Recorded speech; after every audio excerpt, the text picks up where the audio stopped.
My parents contacted every employer I applied to and claimed I had a criminal record. Sometimes the people who are supposed to protect you, they're the ones who hurt you the most. Imagine this. Your own parents, for 3 agonizing years, calling every single place you applied for a job, telling them you were a criminal, that you had a record, a felony. Except I didn't.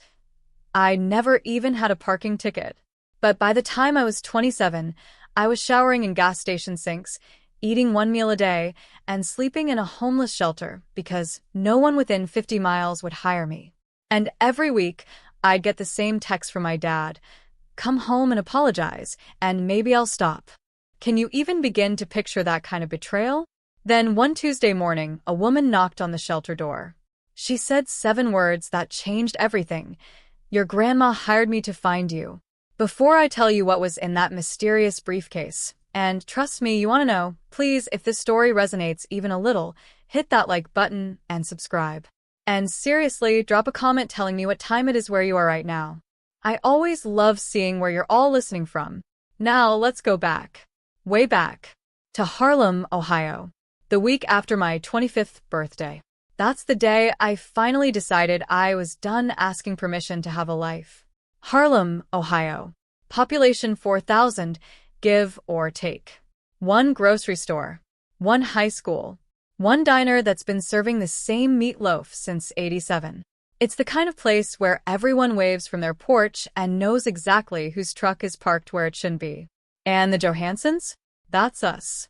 We were considered decent folks. My dad, Gerald, was a plant manager for 19 years before the factory shut down. My mom, Denise, volunteered at the food drive every Thanksgiving. On paper, we were the picture-perfect family. The one people pointed to and said, "See? That's how you raise a daughter." But behind our front door, things ran on a completely different rulebook. I didn't get my own house key until I was 20. I wasn't allowed to drive more than 10 miles without calling ahead. When I was 14, I started bussing tables at the Route 30 diner after school, minimum wage, nothing fancy. But every single paycheck went straight into a joint bank account my mom opened for safekeeping. I never saw a statement. I never asked. That's just how things worked. I graduated valedictorian, top of my class. My guidance counselor even pulled me aside senior year. "Caroline," she said, "you could get real scholarships, good ones." I brought the brochures home, filled with dreams. My dad didn't even open them. He just set them on the counter and said, "College is for people who can't work with their hands." So I stayed. I cleaned. I cooked. I mowed the lawn and helped my mom with the garden. Every night at dinner, I'd listen to my dad talk about how the world was falling apart. And every night, he'd look at me across that table and say the same thing. "You've got a roof, food, and family. What else does a girl your age need?" For a long, long time, I didn't have an answer. Then, the week after I turned 25, something just shifted. It wasn't some big, dramatic fight. No huge breaking point. I was just standing in the kitchen, scrubbing the same cast iron skillet I'd been scrubbing since I was 12. And a thought landed in my head like a rock thrown through a window. I'm going to be 40 years old, standing in this exact spot, doing this exact thing. That scared me more than anything my dad had ever said. It terrified me. The very next morning, I walked to the Harlem Public Library. I sat at one of those public computers in the back row. You know, the ones, sticky keyboards, 15-minute time limits. I created a new email address. Not the family one my mom checked. A new one. Just mine. I found a listing for a hardware store in Millfield, 20 minutes east. They needed a sales associate. Full-time, 9 to 5, benefits after 90 days. I typed in my application with 2 fingers and hit send before I could talk myself out of it. 2 days later, an email popped up. They wanted to interview me. Thursday at 10 a.m. I read that email 3 times. I closed the browser. I walked home with my hands shaking. Not from fear, no. From something I hadn't felt in years. Hope. That night at dinner, though, something was off. My dad sat at the head of the table, fork in one hand, newspaper beside his plate. He looked at me once, just once, with an expression I couldn't quite name. My mom stood at the sink, her back to both of us, washing dishes that were already sparkling clean. Nobody said a word. The air was thick with unspoken things. The next morning, I drove to Millfield for the interview. The manager shook my hand at the door. He smiled. Then he sat me down, and that smile just vanished. His name was Bill, mid-50s, reading glasses on a chain.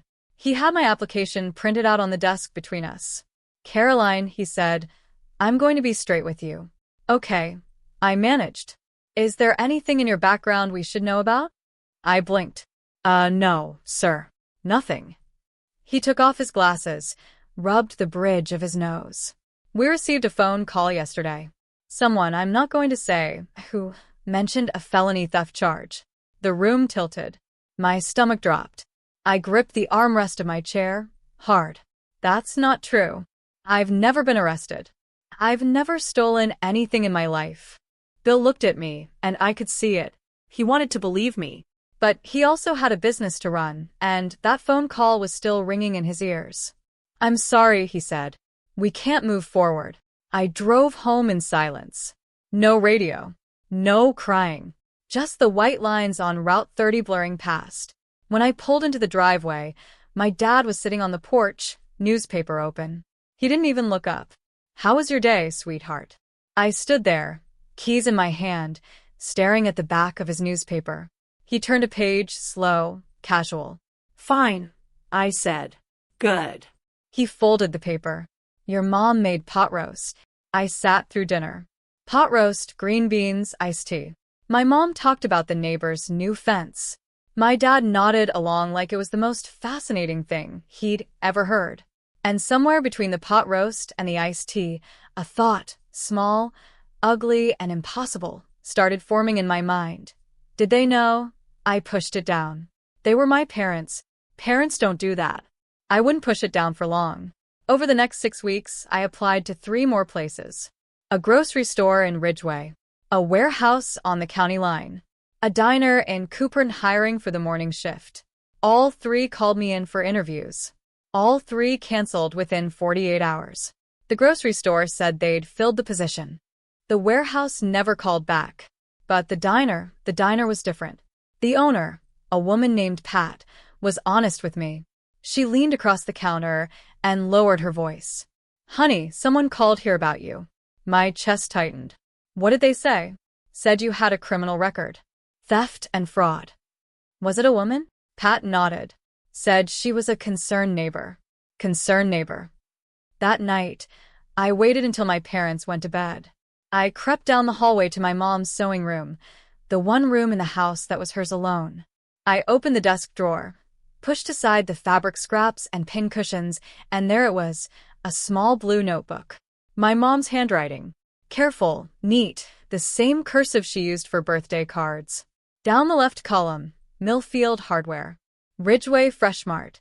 County Line Logistics. Cooperton Family Diner. Down the right column, red check marks. Every single place I'd applied, checked off one by one. I stood in that dark room, holding the notebook, and the floor just dropped out from under me. This wasn't paranoia. This wasn't coincidence. My mother had a list. She was tracking me. I put the notebook back, closed the drawer, walked to my room. I didn't sleep that night. I just lay there, staring at the ceiling, turning one question over and over again. How do you fight the people who are supposed to protect you? The next morning, I placed the blue notebook on the kitchen table. My mom was pouring coffee. My dad was buttering toast. The radio was playing some old country station. Everything normal. Everything ordinary. "Mom," I said, my voice shaking. "Explain this." Denise looked at the notebook. Her hand stopped mid-pour. Coffee spilled and pooled on the counter. Then the tears came. "But you went through my things." Her voice cracked on cue. "Is this how I raised you? Going through your mother's private belongings?" "You called my employers." I shot back, every word heavy with accusation. "Every one of them. You told them I'm a criminal." "I did it because I love you." She pressed a hand to her chest. "The world out there is dangerous. You have no idea what can happen to a girl alone." "I'm 25, Mom." I practically yelled. "I'm not a girl." My dad set his toast down. He didn't raise his voice. He never did. We're protecting you, Caroline. You think you can survive out there? You can't even cook for yourself. I've cooked every meal in this house since I was 16. I cried out. He ignored me. Drop this right now, or I'm going to call the police. Gerald laughed, one short breath through his nose. And tell them what? That your mom made a phone call? They'll laugh you out of the station. I looked at my mother, tears streaming down her face, coffee still pooling on the counter. I looked at my father, calm as Sunday morning, still buttering his second piece of toast. If you don't stop, I said, my voice dangerously low, I'm leaving. He didn't blink. You walk out that door, you walk out with nothing. No money, no papers. Nothing. I thought he was bluffing. He wasn't. I packed that night. One backpack, 2 changes of clothes, a toothbrush, my phone charger, and a photo of my grandmother I kept in my nightstand. When I opened the front door, my mom was standing in the hallway, arms crossed, her face dry now. The tears were gone, replaced by something harder. If you leave, she said, her voice chillingly flat, you're dead to us. My dad stood behind her, arms folded, filling the hallway like a brick wall. He didn't say a word. He didn't need to. I stepped onto the porch, pulled out my phone, opened the banking app. Balance 0. Years of paychecks, tip money from the diner, birthday cash from Grandma Maggie. Every dollar I'd ever earned, gone. My mom had been on the account since I was 16. She didn't need my permission to take it. I need my birth certificate, I said, my voice barely a whisper, and my social security card. Those belong to this house, my dad said from behind the screen door. Then he closed it. I walked down the driveway at 9:47 p.m. on a Tuesday in October. I had a backpack, a phone with 11% battery, and $12 cash in my back pocket. I didn't have an ID. I didn't have a plan. I didn't have anywhere to go. I walked to the gas station on Route 30, sat on the curb under the fluorescent lights. Semis pulled in and out. The cashier inside looked at me once through the window, then looked away. At 11:16 p.m., my phone buzzed. A text from my dad. Come home. Apologize. I'll think about it. I turned the phone off. Not because I was brave, but because the battery was about to die anyway. I had $12 and nowhere to sleep. But for the first time in 25 years, nobody was telling me where to go. I found the Harlem Community Shelter 2 days later. A woman at the gas station counter, the same one who'd looked away that first night, told me about it. I'd been sleeping in a bathroom stall. She didn't ask questions. She just wrote down an address on a napkin and slid it across the counter. The shelter was a converted warehouse on Mill Street. 20 beds, a shared bathroom, a kitchen run by volunteers. It smelled like industrial cleaner and reheated soup. The fluorescent lights buzzed all night. Alinda Marsh ran the place. 47, short hair. Reading glasses, she kept pushing up her nose. She didn't ask me why I was there. She just handed me a towel and pointed to bed 14. You don't have to explain why you're here, she said, her voice kind but firm. You just have to want to get back up. I was the youngest person in that shelter by at least 15 years. I started the process of replacing my documents. Filed for a new birth certificate through the mail. 6 to 8 weeks, they said. I went to the DMV for a temporary ID, but without my social security card or any supporting documents, I got shuffled into a backlog. Come back in 3 weeks, they told me. Then come back again. While I waited, I washed dishes at the shelter in exchange for an extra meal. I swept the floors. I organized the supply closet. I needed to be useful. I needed to be moving. And I kept applying for jobs. This time, farther out. 30 miles. 40 miles. Places my parents had never heard of, in towns they'd never been to. I told myself distance would fix it. If I went far enough, their reach would end. I was wrong about that, too. The restaurant was in Granton, 35 miles south. A family place, checkered tablecloths, daily specials on a whiteboard. They needed a hostess. I applied online at the library and got an interview the same week. I borrowed a blouse from another shelter resident. Took the county bus at 6 a.m. The manager's name was Dave. He seemed decent. Shook my hand. Said they'd let me know by Friday. Thursday morning, Dave called. I picked up on the first ring, my heart pounding. Caroline, I'm sorry. We've decided to go in a different direction. My stomach dropped. Can I ask why? I managed to choke out. A pause. A long pause. Someone emailed us a document. Looked like a police report. I sat down on my shelter bed. A police report. It wasn't a phone call this time. No, an email with an attachment. Looked official. A document typed, formatted, and sent from an anonymous email to a restaurant 35 miles away. My father spent 19 years as a plant manager. He knew how to write memos. He knew how to format official-looking paperwork. He had a printer, a scanner, an old company letterhead that looked close enough to something authoritative if you didn't look too hard. They'd upgraded. Phone calls weren't enough anymore. Now there were documents. Fabricated evidence designed to look exactly like something a background check might produce. That evening, sitting on bed 14, my phone buzzed. Unknown number, but I knew the cadence. Still cold out there? Doors still open for now. I stared at that message for a long time. Then I deleted it. But something else stuck with me that night. Something Linda, the shelter director, had mentioned 2 days earlier. A woman had come to the shelter asking about me. A woman I didn't know. She'd left a business card. I hadn't thought much of it then. Now I couldn't stop thinking about it. He called on a Sunday. I don't know why I picked up. Maybe because it was raining and the shelter roof leaked over bed 12. And I was tired in a way that sleep doesn't fix. Come home, Caroline. Stop calling my employers, I said, my voice flat. I don't know what you mean. I've seen the notebook, Dad. What notebook? Mom's. With the check marks. Silence. 5 seconds. 10. I could hear the kitchen faucet running in the background. The same faucet that dripped for 3 years because he never fixed it. You're confused, he said, his voice disturbingly calm. You've always been confused. I'm not confused. I'm unemployable because of you. You're unemployable because you're not ready for the real world. That's what I've been trying to. I'm hanging up.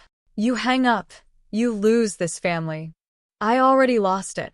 I pressed the red button, set the phone face down on the mattress. But my hands were shaking. Not from fear. From the sheer effort of keeping my voice steady for 2 minutes and 14 seconds. I didn't call back. He didn't call again. From that point forward, it was only texts. Once a week, sometimes twice. Always the same tone. A door held open just enough to remind me it could close. Thanksgiving's coming. Your mom's making pie. Saw your friend Katie at the store. She asked about you. Getting cold? Shelter can't be warm. Each one a fishhook. Each one designed to make me feel like the problem was mine. That I was the one who'd left. The one who'd broken the family. The one who needed to come crawling back. I saved every text. I didn't know yet what I'd do with them, but something in me just said, keep everything. It was the smartest thing I did that year. After I hung up that phone, I sat on my shelter bed and stared at the ceiling for a long time. I kept thinking, asterisk why? Why would your own parents rather see you homeless than independent? Asterisk, I still don't fully have that answer.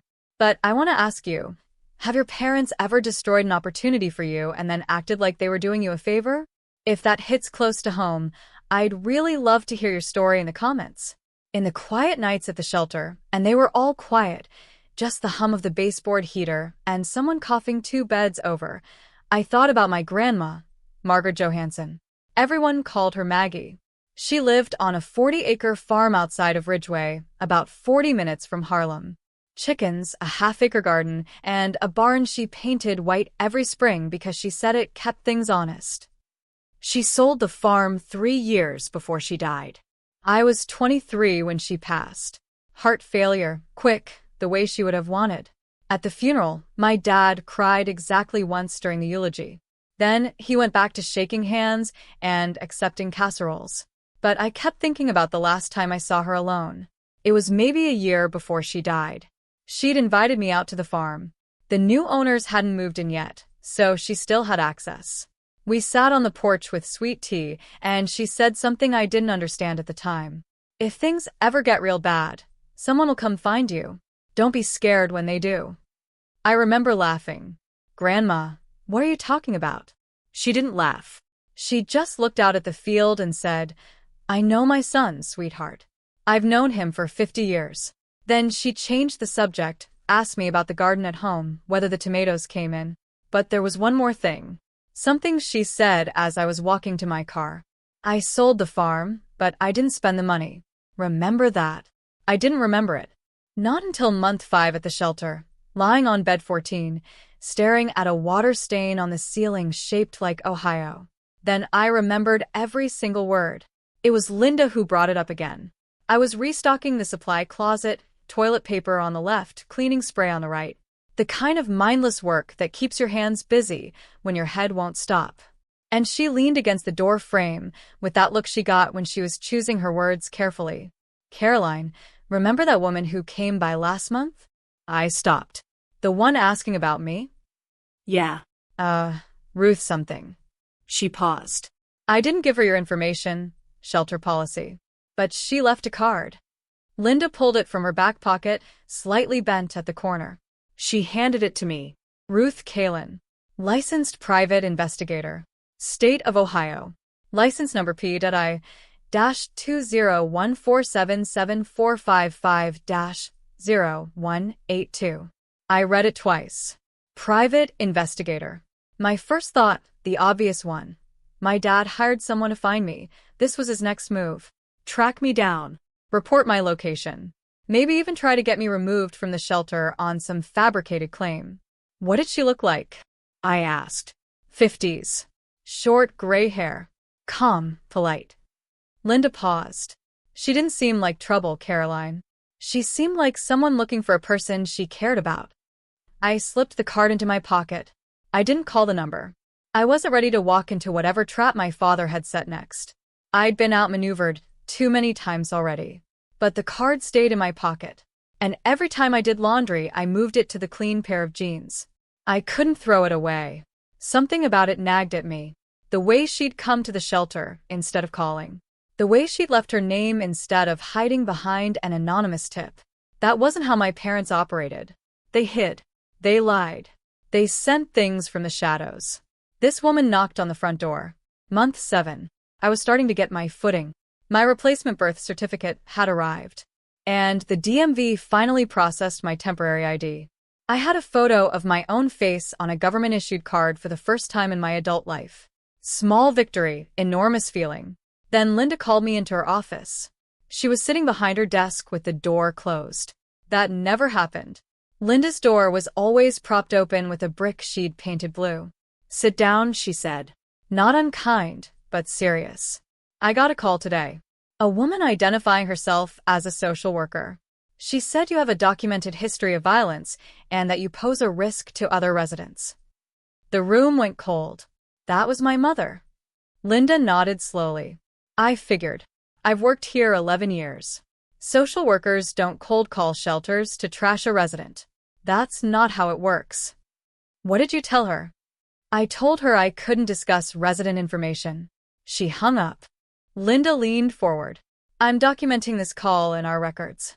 But I have to be honest with you. If she contacts the county office, if she files a formal complaint through the system, I may not be able to protect your spot here. That's above me. I sat there. The fluorescent light buzzed overhead. The baseboard heater clicked. My parents had sabotaged my job applications. They'd fabricated police reports. They drained my bank account and kept my identity documents. And now they were trying to take away the last place I could sleep at night. Then something shifted in that moment. It wasn't anger. Anger is hot and sloppy, and it burns out. This was different. This was clear. Like a window someone had been smearing with grease for years, and I'd finally wiped it clean. I was done being scared. I was ready to be precise. Harlem holds a town council meeting the first Thursday of every month. Folding chairs in the community center. Fluorescent lights. A microphone on a podium that squeals if you stand too close. 15 to 40 people show up, depending on whether there's a zoning dispute or a pothole complaint. Most of the time, it's the same dozen retirees and one guy who's been trying to get a stop sign on Elm Street for 3 years. Linda told me, Words travel fast in a town this size. Your dad signed up to speak tonight. I went. I sat in the last row near the exit in a borrowed jacket. I hadn't been in a public space in Harlem since I left. Gerald stood at the podium at 7:22 p.m. He was wearing his good shirt, the blue one Denise ironed for funerals and bank meetings. His voice cracked on the first sentence, and I knew it was rehearsed. I'm here as a father, he said. My daughter left home and fell into bad company. She's living in a shelter. I've tried to bring her home, but she refuses. He paused. Let the silence work. A woman in the second row put her hand over her mouth. I'm asking this community to help me reach my little girl. In the front row, Miss Denise sat with her hands folded in her lap, tears streaming down her face. The woman beside her, Mrs. Patterson from the post office, reached over and squeezed her arm. People turned to look at me. I could feel it. 40 pairs of eyes. Some pitying. Some curious. Some already convinced. The man at the podium was a heartbroken father. The girl in the back row was the problem. Nobody asked me if I wanted to speak. The meeting moved on. I didn't say a word. I took out a notebook and wrote down everything my father had said, word for word. Then I left through the side door. After that meeting, Harlem made its decision about me. The grocery store where I'd asked about part-time stocking, the manager's wife had been at the meeting. Position filled. The gas station attendant who used to nod at me started looking past me. At the shelter, one of the volunteers, a retired teacher named Barb, pulled me aside during lunch. Honey, maybe you should just go home. Your daddy's heartbroken. I set my spoon down. Did you hear his speech? Everyone heard it. That poor man standing up there begging for his little girl to come home. I wanted to scream. I wanted to pull out my phone and show her the text. Come home. Apologize. I'll think about it. I wanted to describe the blue notebook with the red check marks and the fake police report and the phone call to the shelter claiming I was violent. But I didn't. Because I'd learned something in those 7 months. When your accuser cries in public, nobody listens to the accused. A few days later, someone from a local congregation called the shelter. Not any specific church, just a concerned member of the faith community, suggesting a family reconciliation meeting. Linda politely declined on my behalf. The walls were closing in. My parents had turned the entire town into their surveillance system. Every sympathetic neighbor, every well-meaning volunteer, every person who saw Gerald's trembling lip at that podium, they all became extensions of the trap. But I kept thinking about what my grandmother said. Someone will come find you. And I kept thinking about that business card in my pocket. Ruth Kalin, private investigator. I had nothing left to lose. The shelter was the last wall between me and the street. That night, I pulled the card out and called the number. She came the next morning, 8 a.m. sharp. Linda let her in. Ruth Kalin was exactly as Linda had described, mid-50s, short gray hair, no jewelry, no nonsense. She wore a plain navy jacket and carried a brown leather briefcase that looked older than I was. She sat on the folding chair next to my bed. The shelter was mostly empty. Everyone else was at the day center or out looking for work. Caroline Johansson? She asked. That's me. She set the briefcase on the bed between us. On the leather, in faded black ink, was handwriting I recognized. 5 words. For Caroline. When she's ready. My grandmother's handwriting. The air left my lungs. My name is Ruth Kalin.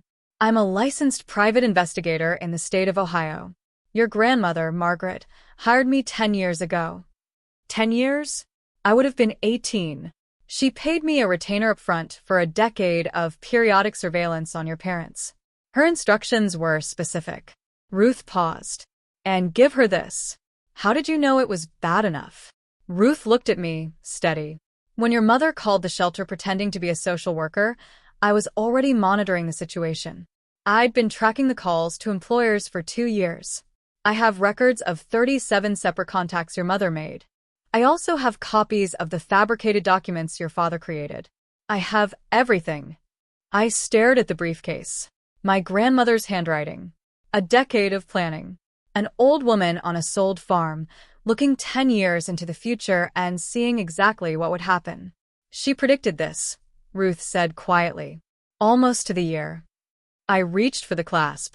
Inside, on top, was a sealed envelope, cream-colored. My name in Grandma Maggie's handwriting, the same cursive she used on birthday cards. If you're reading this, things have gotten bad. I'm sorry I couldn't stop your father while I was alive. I tried. I spent 30 years married to a man just like him, your grandfather. And I know how the walls close in. How they make you think the cage is normal. But I spent my last years making sure you wouldn't be trapped forever. Inside this case is your way out. Use it wisely.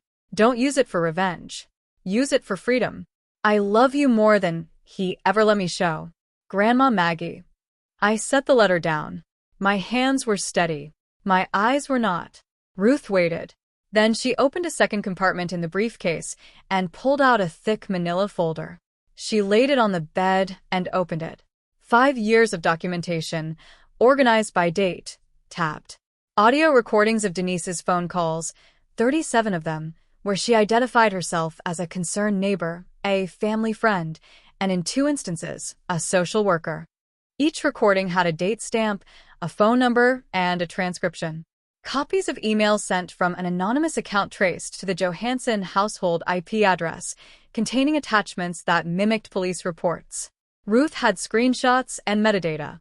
Photographs of the blue notebook, taken through the Johansson kitchen window during one of Ruth's periodic surveillance visits. I looked at Ruth. Is this admissible in court? Every bit of it. Ohio is a one-party consent state for recording, and I was hired as a licensed PI. My documentation follows chain of custody. I closed the folder, opened it again, closed it. There's one more thing, Ruth said. At the bottom of the briefcase, beneath the folder, was a large yellow envelope. It was sealed with a wax stamp, not decorative, just practical, the kind a lawyer uses. In the upper left corner, Law Office of Philip Dern, Millfield, Ohio.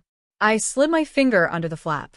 Inside, a stack of legal documents, paper-clipped and tabbed in blue. Ruth spoke while I read. Your grandmother sold her farm 10 years ago for just under $300,000. She placed the proceeds in a revocable trust, which became irrevocable upon her death. The trust has been managed conservatively, certificates of deposit, treasury bonds, by a fiduciary at Mr. Dern's office. I looked at the number on the summary page. Then I looked again. $340,000. The sole beneficiary, Ruth continued, is you, Caroline Johansson. No other parties are named. Your father has no knowledge of this trust. Your grandmother was explicit about that. She instructed Mr. Dern to have no contact with Gerald or Denise under any circumstances. I put the papers down on the bed. The shelter mattress sagged under the weight of them. Or maybe that was me. Why didn't she just give it to me before? She wrote a note to Mr. Dern about that. Ruth said, and I'm paraphrasing, if I give it to her now, Gerald will find a way to take it. She has to need it first. I looked at my grandmother's handwriting on the briefcase. For Caroline. When she's ready to access the funds, Ruth said, you'll need to visit Mr. Dern in person with valid identification. A birth certificate or state-issued ID will work. I reached into my back pocket, pulled out the temporary ID I'd gotten from the DMV 2 weeks earlier, the one I'd fought 3 months to get. It was the right time. She'd planned for everything. Philip Dern's office was above a hardware store in downtown Millfield. Narrow staircase, glass door with gold lettering, and a waiting room with 2 chairs and a fern that had seen better decades. Ruth drove me. I wore the only clean outfit I had. Jeans, a white blouse borrowed from Linda, and shoes I'd bought at a thrift store for $4. Dern was 64, thin wire-rimmed glasses. He stood when I walked in and shook my hand with both of his. Your grandmother talked about you constantly, he said. Please sit. He verified my ID, checked the birth certificate I'd received by mail. He cross-referenced my social security number through a secure system. Everything matched. Everything was in order. The trust is active, he said. You have full access to the funds as of today. He slid a document across the desk. I signed. My hand didn't shake. Then he said something I wasn't expecting. Your grandmother also left instructions for me. She wrote, Caroline might need a lawyer before she needs the money. He opened a desk drawer. She asked me to refer you to someone if needed, a litigator. He handed me a business card. Ellen Briggs, civil litigation, defamation, harassment. Based in Millfield. I took the liberty of calling her this morning, Dern said. She can see you at 2. I looked at the card, then at Dern. Did my grandmother plan this too? She planned for the possibility. She hoped it wouldn't come to this. I called Ellen Briggs at 1:45. I was in her office by 2:10. By 3:30, she had reviewed Ruth's entire evidence file. Every recording, every fabricated document, every checkmarked entry in that blue notebook. Her exact words, "This is defamation, per se. Falsely stating someone has a criminal record is actionable in Ohio without proving damages. But we have damages 3 years of them." She filed the lawsuit that week. Gerald Johansson was served on a Monday morning at 8:15 a.m. A process server walked up the driveway while Gerald was checking the mailbox. Mrs. Patterson from the post office was watering her azaleas 2 doors down. She watched the whole thing. The envelope. Gerald's face. The way he stood on the driveway reading the first page, without moving for a full minute. Denise was served separately 1 hour later at the Harlem Fresh Mart. She was in the cereal aisle. 3 people she knew from her cooking group were in the store at the time. By noon, half of Harlem had heard. By dinner, the other half. Gerald called my phone 14 times that afternoon. I didn't answer. Ellen had advised me. All communication goes through counsel now. At 6:47 p.m., a text came through. "You're going to regret this. I'm your father." Ellen logged it. Exhibit 47. The following day, Denise started her campaign. She called 5 neighbors in a single afternoon. Through tears, always tears, she told each one the same thing. "My daughter is suing me because I loved her too much." But something had shifted. The lawsuit was filed in county court. Court records in Ohio are public, and people in small towns read court records the way they read the church bulletin, thoroughly. By the end of the week, someone at the diner had pulled up the complaint online. The summary was right there, in black and white. Fabricated police reports. Impersonation of a social worker. 37 documented calls to employers over a 3-year period. For the first time, someone asked Denise the question she hadn't prepared for. It was Tom Adler, Gerald's neighbor of 30 years. He ran into her at the gas station. "Denise, is it true you called her employers?" She didn't answer. She got in her car and drove home. Gerald signed up to speak at the next town council meeting. Of course he did. The podium had worked once. He thought it would work again. This time, the room was full. 60 people, maybe more. Folding chairs pulled from the storage closet. People standing along the back wall. This wasn't about potholes anymore. I sat in the 3rd row. Not the back. The 3rd row. Ellen Briggs sat beside me, legal pad on her lap, pen in hand. She wore a gray blazer and an expression that gave away nothing. Gerald took the podium at 7:15. "Most of you know me," he said. "I've lived in Harlem my whole life. I coached Little League. I served on the planning committee." He paused, dramatically. "And now my own daughter is trying to destroy this family with a frivolous lawsuit." He gripped the sides of the podium. "She's been influenced by outsiders. Lawyers. People who don't know this family. I'm asking this community to stand with me." He looked at me. I looked back. Didn't flinch. The room was silent. Then Ellen stood up. "My name is Ellen Briggs. I'm an attorney licensed in the state of Ohio, and I represent Caroline Johansson." She spoke calmly. "A civil case has been filed in county court. The complaint and its supporting evidence are part of the public record. I'd encourage anyone here who's curious to look them up rather than relying on one person's version of events." She sat down. No drama. No accusations. No raised voice. The room was quiet for 8 full seconds. I counted. Then the council chair cleared his throat and moved to the next agenda item. Gerald stood at the podium a moment longer. Then he sat down. He didn't look at me again. The court granted the civil protection order 11 days later. 500 feet. No direct contact. No contact through third parties. No phone calls, no texts, no letters, no emails, no messages relayed through neighbors, friends, or anyone else. Gerald violated it within the first week.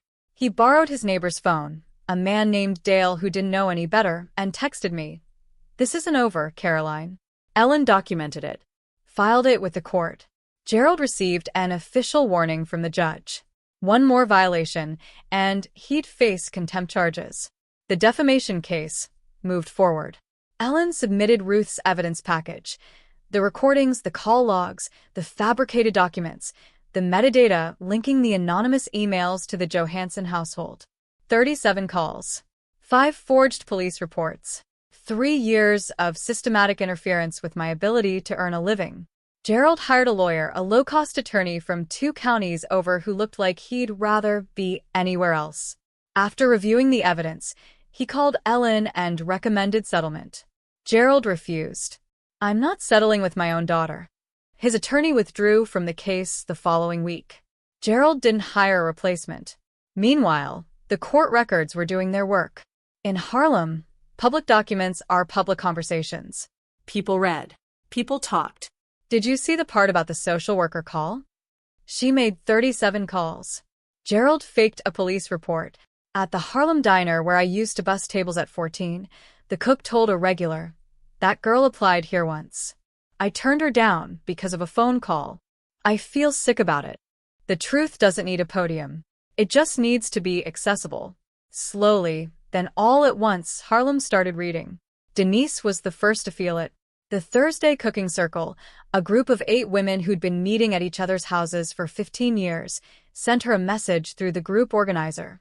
"We think it's best if you take a break for now, Denise, just until things settle down." Things were not going to settle down. Then Gerald went to the coffee shop on Main Street, his booth, his morning routine for 20 years. The booth was occupied by nobody. People just weren't sitting there. He took a table by the window. No one joined him. The waitress refilled his coffee without making eye contact. Tom Adler, his neighbor, the one who'd asked Denise the question at the gas station, came to the house. "Jerry, I've known you 30 years.